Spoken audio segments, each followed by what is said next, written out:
कि हम सिर्फ अपने नेता को नहीं बचाना चाहते हैं। मीडिया वालों, मैं आपसे खास करके कहना चाहता हूं, हम अपने नेता को नहीं बचाना चाहते हैं। एक कहावत है, सच को आंच नहीं होता है। हमको अपने नेता की चिंता नहीं है। हमारा नेता कुछ गलत नहीं किया और सरकार उसका कुछ गलत नहीं कर सकती, इस बात को याद रखिएगा। हमको अपने नेता की चिंता नहीं होती है।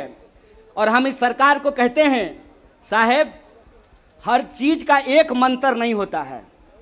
बीजेपी चाहती है कि हर नेता पे एक ही जंतर का इस्तेमाल कर ले। तो मैं भाजपाइयों को कहना चाहता हूं, रे भाजपा वालों, ये राहुल गांधी हैं, इंदिरा गांधी के परिवार से आते हैं, राजीव गांधी के बेटा हैं, आतंकवादी से नहीं डरे। तुम तो वैसे भी माफी मांगने वाले लोग हो भाई, तुमसे क्या डरेंगे यार। कि मोदी जी को कोई साधु बता दिया है कि विपक्ष के सारे नेताओं पे एक ही कैप्सूल इस्तेमाल कीजिए। एक कैप्सूल सबके ऊपर बराबर लागू नहीं होता है। सब धन 22 पसेरी नहीं होता है। इनको लगता है कि एक बार ईडी भेज देंगे तो कांग्रेस पार्टी डर जाएगी, कांग्रेस के कार्यकर्ता डर जाएंगे और चुप होकर के बैठ जाएंगे कि देखो देखो इसके नेता के ऊपर ईडी आ गया है तो कार्यकर्ता को कौन पूछता है। कांग्रेस पार्टी के अंदर इस बात का जज्बा है कि अगर हम देश को अंग्रेजों से आजाद करा सकते हैं तो इस देश को हम अंग्रेजों के चापलूसों से भी मुक्त कराएंगे। इस बात को याद रखिएगा।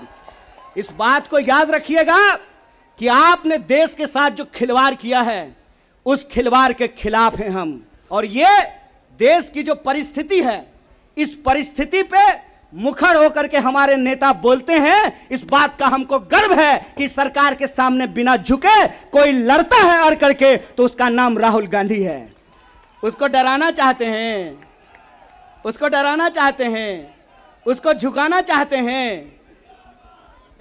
जावेद अख्तर ने लिखा है, इस एक हमारी एक और उनकी मुल्क में है आवाजें दो आवाज है। एक वो आवाज है जो इस देश को बेचना चाहता है, वो देश के सरकार में बैठे हुए हैं। एक वो आवाज है जो देश को बचाना चाहता है, वो सड़कों पे खड़ा है, वो जंतर मंतर पे बैठा हुआ है, वो सत्याग्रह कर रहा है। कांग्रेस पार्टी की लड़ाई सिर्फ अपने नेता को बचाने की लड़ाई नहीं है। कांग्रेस पार्टी की लड़ाई इस देश को बचाने की लड़ाई है। वो देश जिस देश को गांधी ने बनाया है, जिस देश को नेहरू, मौलाना अबुल कलाम आजाद ने बनाया है, उस देश को बचाने की लड़ाई है। कांग्रेस पार्टी को लेकर के भाजपा लगातार प्रचार करती है कि अगर कांग्रेस किसी चीज का विरोध कर रहा है तो सही होगा। तो आप बताइए, हम भाजपा का विरोध करते हैं, देश के संविधान का समर्थन करते हैं और उस संविधान को हमने बनाया है, कांग्रेस पार्टी ने बनाया है। इसीलिए एक कहावत कही जाती है, जाके पैर न फटे बिवाई, वो का जाने पीड़ पड़ाई। जो पार्टी देश को आजादी दिलाई है वही पार्टी इस देश की आजादी की रक्षा कर सकती है। इसी आशा और उम्मीद के साथ कि सत्य और अहिंसा के रास्ते पर चलेंगे, सत्याग्रह के रास्ते पर चलेंगे, झूठ को हराएंगे। झूठ पे सच भारी है, सत्याग्रह जारी है, यह सत्याग्रह जारी रहेगा।